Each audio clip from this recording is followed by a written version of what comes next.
beloved, Boss Mike, Cervera.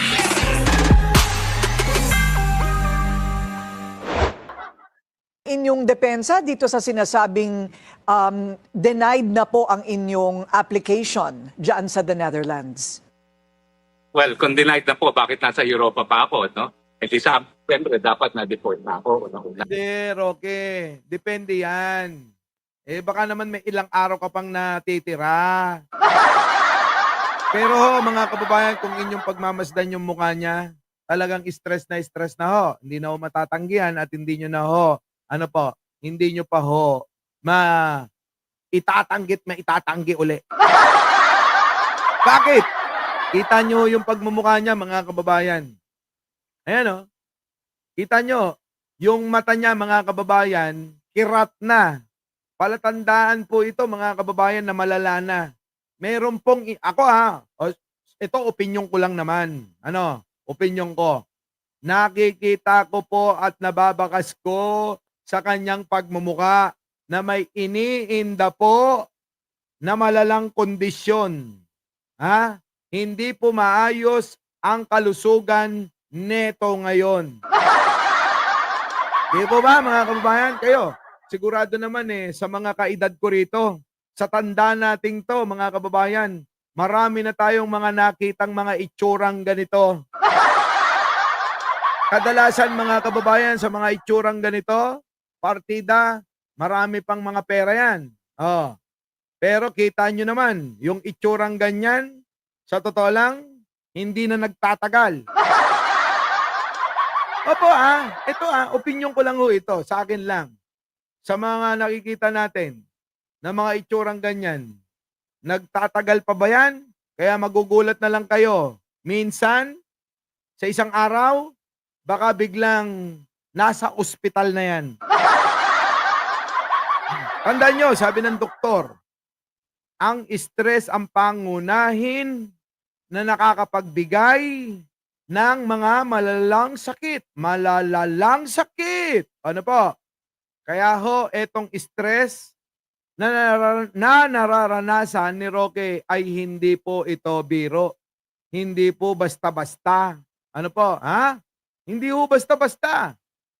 Eto pa.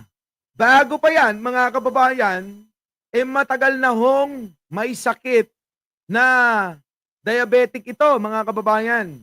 Nagsasaksak po ng insulin. Nagsasaksak. Minsan, ang pagsasaksak ng insulin, mga kababayan, isa sa umaga, isa sa tanghali, isa sa gabi. Kasi, biglang tumataas, lalo na kapag malala na, Malala na. Pagkakain, isang kain lang ho, mga kababayan, tumataas kaagad, parang jet.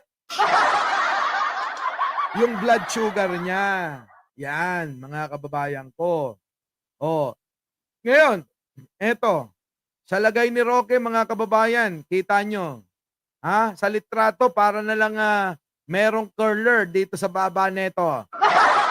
Apo, dati wala kayong makikitang leeg neto. Ngayon, kita nyo naman, malayo na. Malayo na, mga kababayan. Nakakasuot na ng damit na may kwelyo. Kung nung araw, mga kababayan, ang suot neto, wala kayong masisilayan kahit nakapiranggot sa leeg neto. Meron. Oo. Parang tinak-in yung malaking tiyan neto. Pag nagsuot ng Amerikana ito, tandaan nyo, kung inyo lang matatandaan, gusto ko ho kasing, balikan nyo yung mga nakaraang nandito pa yan. Noong araw ho, na ito ay tagapagsalita ng Malacanang sa panahon ni Digong, kapag nagsuot ho ng Amerikana, para hong nag-tuck-in siya. Bakit parang nag-tuck-in? Kasi pag sinuot niya yung Amerikana niya, litaw yung bilbil niya sa mukha. Di ba? Ganun ho yung itsura niyan dati. Pag nagsuot ng Amerikana, mga kababayan, may salbabida dito sa mukha. Parang pag nagsuot ng pantalon, pag nagsintron, mga kababayan, mga kababayan, kailangan nyo munang iangat yung tiyan niya bago nyo makita yung sintron niya. Ganun po yung itsura niya dati. Pero ngayon, kita nyo naman, ha? Ewan ko kung ito, kapaboran ba sa kanya? Di ba? Kaso mukhang mga kababayan, mukhang napasama na. Sige, paliwanag, Roque. Na pangalawa, gaya na akin sinabi, nabigyan na po ako ng W card, which is a residence card, especially for asylum seekers habang wala pang desisyon. At pangatlo po ay Alam nyo mga kababayan, pagmasdan nyo, dahil medyo may pagkasinungaling ito, Si Roque ho, may pagkasinungaling yan. Mga kababayan, baka mamaya ho, ito ay ginagawa lang hong mga dahilan. Pero mahuhuli natin yan mamaya. Oo, ha? Mahuhuli natin yan mamaya. Sabi niya, meron na daw siyang card. Ewan ko kung anong card yung sinasabi niya. hindi po totoo na ako po ay kumuha ng visa galing sa Germany. So yan po talaga ay patunay na fake news itong Dutchman na ito. At ito po ay strike 3. Kita nyo hindi naman ho Pilipino ang nagbunyag dito. Dutch national po mga kababayan. Dutch national. Ibig sabihin, mga kababayan, taga Netherlands. Mamamayan ng Netherlands po yung nagbunyag. Hindi po Pilipino, hindi po nating kalyado, at lalong-lalo na mga kababayan, hindi ho DDS. Hindi na nga po siya dahil paulit-ulit niyang ginagawa ito. Hindi ko po alam ano ang mahihita niya sa pagkakalat na fake news na na-deny na asylum bid. No? Pero alam niyo po, ang katotohanan. Ito yan mga kababayan. Pinasisinungalingan po ni Harry Roque na ang kanyang na dinenied na ho yung kanyang asylum. Na hinihinging asylum sa Netherlands. Opo ito po ay pinasisinungalingan niya, hindi daw totoo. Sige tuloy. Walang kahit sino makakaalam sa status ng aking application kung hindi ang gobyerno ng Netherlands at ako po dahil highly confidential po ang mga proceedings ng asylum. Eto, kita nyo, napansin ho ninyo. Sabi ko sa inyo, ang isda ho, nahuhuli sa sariling bibig. Sabi niya ho, mga kababayan wala daw hong makakaalam. Kita nyo, walang makakaalam kung siya talaga ay denied na. Ngayon mga kababayan, paano mo nalaman na hindi ka denied? Kung hindi pala malalaman ng kahit sino, kahit ikaw. Di po ba mga kababayan ko? Pansin nyo, ulitin natin. At ako po dahil highly confidential po ang mga proceedings ng asylum. Highly confidential ang proceeding ng asylum, mga kababayan. So I guess only Ulit, dito. Totohanan, walang kahit sino makakaalam sa status ng aking application kung hindi Walang sino man ang makakalam ng status ng aking application, kahit po siya, hindi niya alam. Bakit mo sinisiguro na ikaw ay hindi na, ikaw ay binasura na yung asylum mo? Paano mo nalaman na hindi binasura? Kung confidential pala yan, di ba? Highly confidential, sabi mo pa nga. Baka naman yung Dutch national, mga kababayan, ito kanino ho kayo maniniwala?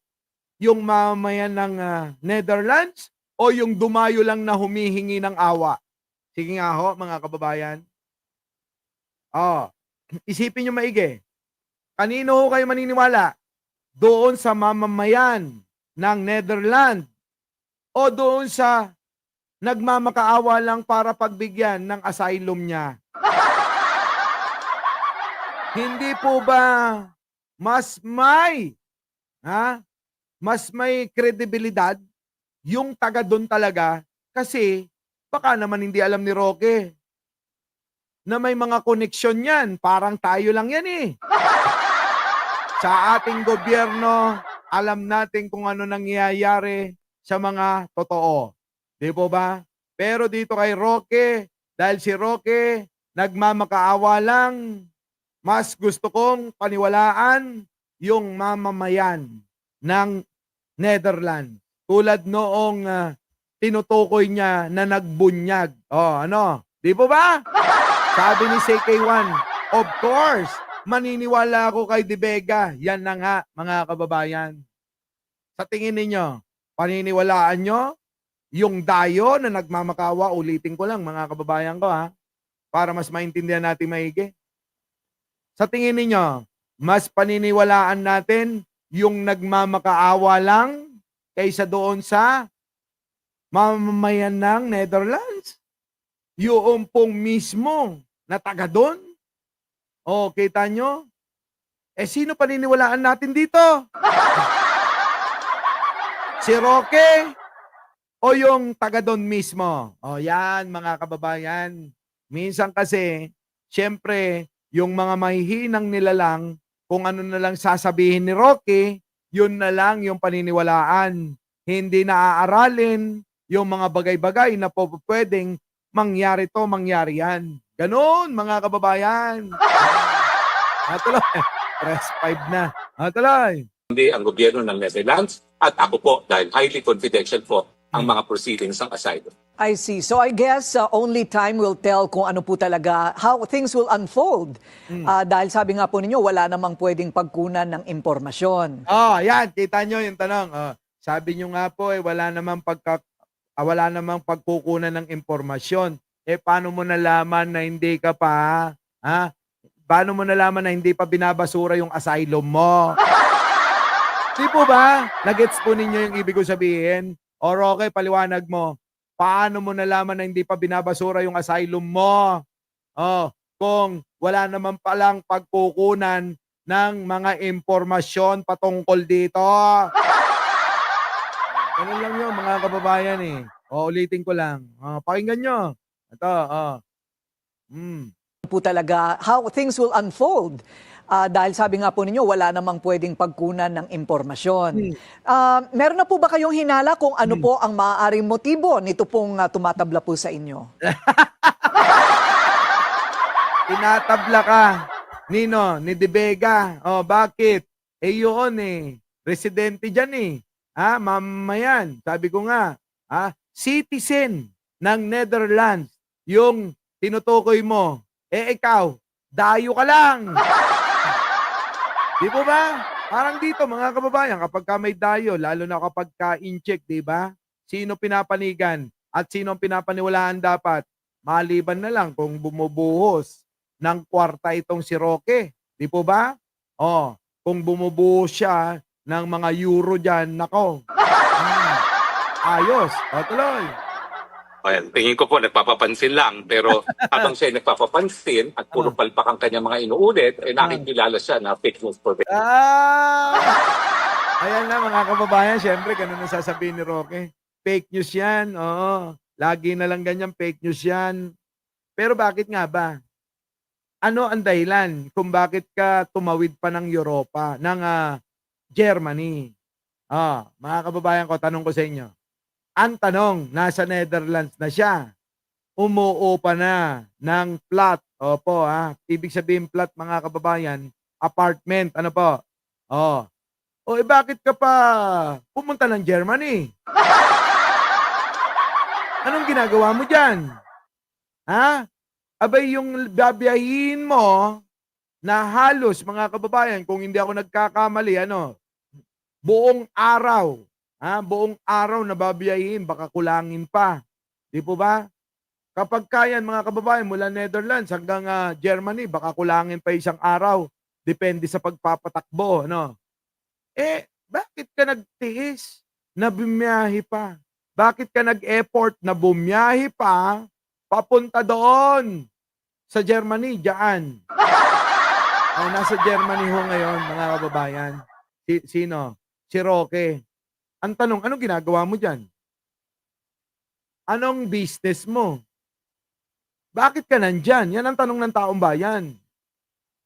Di ba ba? Kasi tumutugma sa sinasabi ni De Vega kung bakit ka umalis ng Netherlands.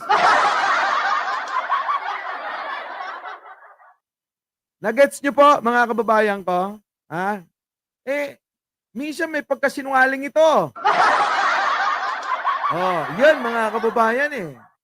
Sa tingin po ninyo, Paki-comment na lang. Ano po? Kung sino ang inyong paniniwalaan. Yung pong citizen ng Netherlands o etong dumayo lang na humihingi ng awa sa kanila. Our beloved Boss Mike.